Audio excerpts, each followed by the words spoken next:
Welcome back to 843 TV. We're now joined by John Strother, broker in charge of Spring Island Realty. John, thanks again for having us. Oh, well, thanks for coming. We really appreciate it. Absolutely. We love coming out here, and apparently so do a lot of the national publications. Yeah. It seems like every time I look at a magazine or a newspaper, the Low Country is featured as one of the top places to come visit or live. Have you experienced the same?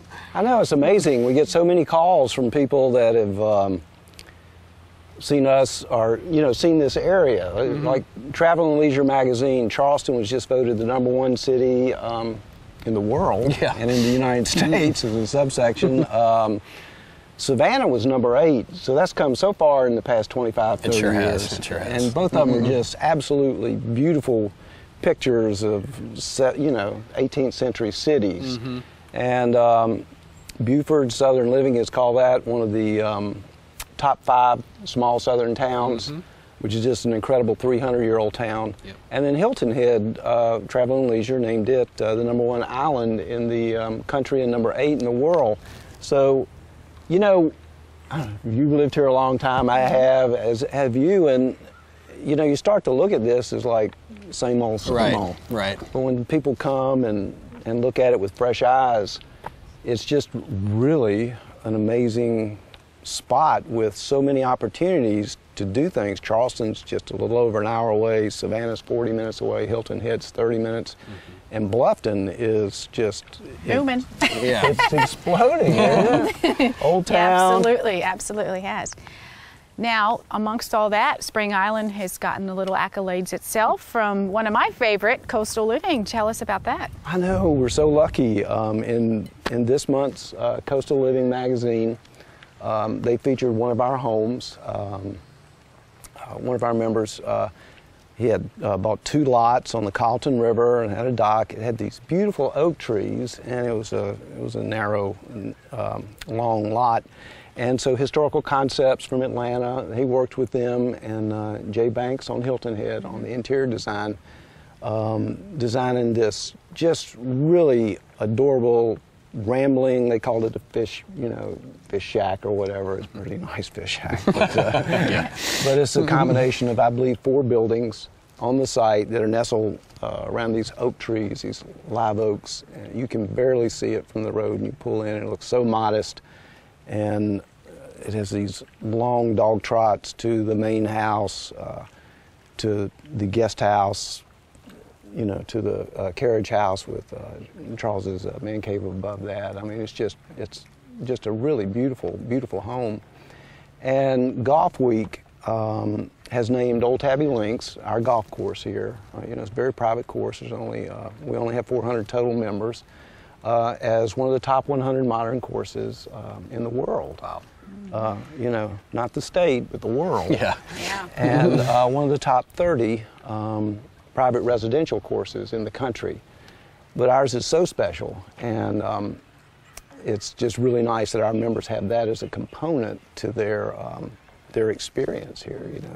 You can go out and enjoy nature all day long and go out and play our golf course, and it's so unique in the sense that it's such a big course, and it's like a walk in nature. There are very few houses on it, and it's just an amazing piece of art.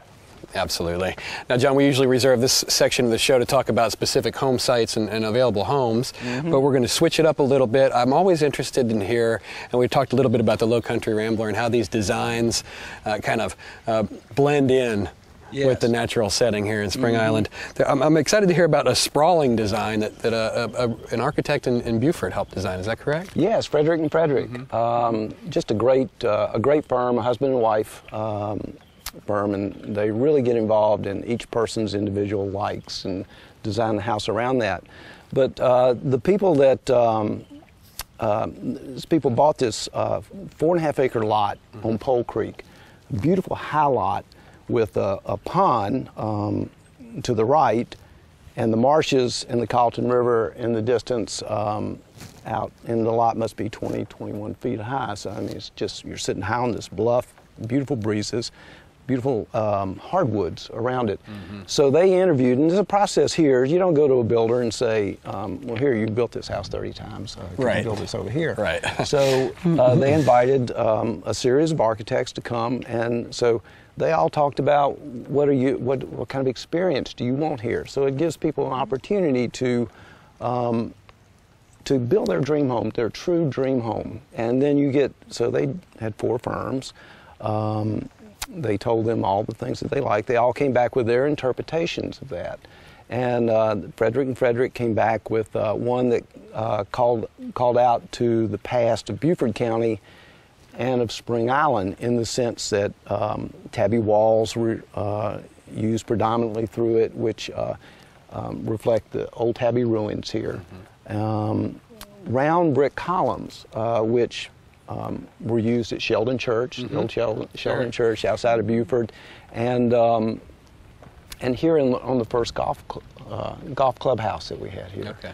So you drive in, there's the carriage house, there's a low wall, a tabby wall. You walk in this courtyard, a garden shed over here. There's a guest house over here overlooking the pond, a 2-story guest house, this sprawling house with 4 over 4 windows. So it's nothing but windows and brick columns looking out over the marshes, over the courtyard, out over the pond. It's just an amazing piece of architecture. And, you know, we help people with each step of that process, introducing architects, introducing them to the builders. And it's a wonderful experience. Really cool. It sounds like a kind of a blank canvas to build your dream home. It is. It really is. Well, John, thank you so much for joining us today. It's an absolute pleasure to come out here. And thank you for watching 843 TV. Where communities come to speak.